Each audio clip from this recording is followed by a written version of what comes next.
হাদির খুনিকে শনাক্ত করতে পেরেছিলেন? হত্যাকাণ্ডের কতক্ষণ পরে শনাক্ত করতে পেরেছিলেন? নাম্বার 1, হাদির মোবাইল ফোন এবং ল্যাপটপ কোথায়? আমার নাম মুক্তাদির রশিদ, আমি বাংলা আউটলুকের এক্সিকিউটিভ এডিটর।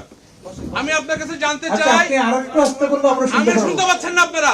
আধা ঘন্টা ধরে আমি ট্রাই করছি। আচ্ছা, ওনার ফোন, মোবাইল ফোন এবং ল্যাপটপ কোথায়? আচ্ছা শুনেন, ওই যে আপনি মনে হয় যে প্রথম ব্রিফিং এ আসেন নাই, এইটা কিন্তু আজকে মনে হয় সম্ভবত থার্ড ব্রিফিং হইলো হাদিকে নিয়ে।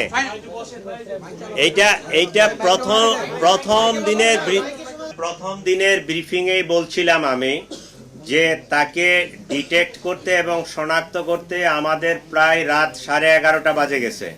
11:30টার পরে আমরা তার পাসপোর্ট পাইছি, তার এনআইডি পাইছি। তাৎক্ষণিকভাবে আমরা ইমিগ্রেশনগুলোতে এই ইনফরমেশনটা দেই এবং ইমিগ্রেশনে তাকে ব্লক করা হয়। এইটা রাত 11:30 পর্যন্ত বাজে গেছে আমাদের এই আসামিকে ডিটেক্ট করতে। Thank you. কেন এত দেরি হলো? আপনারা কি আপনার ওই যে বহরটা নিয়ে সে যাচ্ছিলেন, অন্যরা সদস্যরা কি তাকে চিনতে পেরেছিল কিনা? আততায়ীরা 2 জন ছিল, পেছনে আর একটা রিক্সা ছিল, সেই রিক্সার লোকজন কি তাদেরকে চিনতে পারে নাই? এই ঘটনার এতদিন পরে আমরা অনেক কিছু বিভিন্ন মিডিয়ার মাধ্যমে জানছি।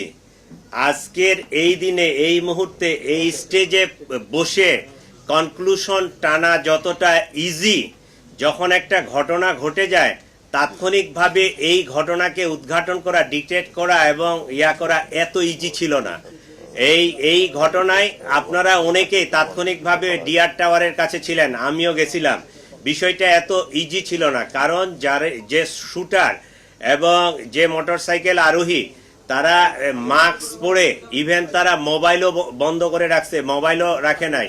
তারা যে মোটরসাইকেলটা ইউজ করছে, মোটরসাইকেলের নাম্বার প্লেট চেঞ্জ করা, অনেকগুলো বিষয় টোটাল সিসিটিভি ফুটেজ চেক করে গ্রাজুয়ালি আমাদেরকে আগাইতে হয়। একটা ঘটনা ঘটলে আমাকে ওই পিছনে লাস্ট ইন থেকে শুরু করে আমাকে সামনের দিকে আগাইতে হয়। জিনিসটা এখন যত সহজে বলা যাচ্ছে, এইটা এই 12 তারিখ 2:20 বা 24-এর দিকে যখন ইনসিডেন্টটা হয় তখন কিন্তু বিষয়টা এত সহজ ছিল না। বাট আল্লাহর কাছে শুকরিয়া যে এইরকম একটা ক্লুলেস জিনিস আমরা পুরা ঘটনাটা ডিটেক্ট করতে সক্ষম হয়েছে। ধন্যবাদ আপনাদের। ওর মোবাইল এবং ল্যাপটপ কোথায়? ওর মোবাইল এবং ল্যাপটপ কোথায়? আদির মোবাইল এবং ল্যাপটপ কোথায়? কোথায় আছে?